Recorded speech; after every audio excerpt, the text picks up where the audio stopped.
తిరుచెందూరులో కూర్చుని శంకరాచార్యులు వారు రచన చేశారు. ఆయన ఆ స్తోత్రాన్ని రచన చేసేటప్పుడు మొట్టమొదట విఘ్నేశ్వరుణ్ణి ప్రార్థన చేశారు. ఆ ప్రార్థన చేస్తూ బహు చిన్న శ్లోకాన్ని ఒకదాన్ని ఇచ్చారు.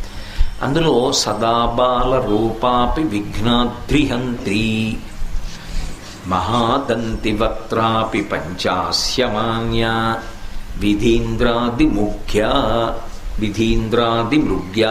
గణేశాభిధామే విధత్తాం శ్రియం కాపి కళ్యాణమూర్తి.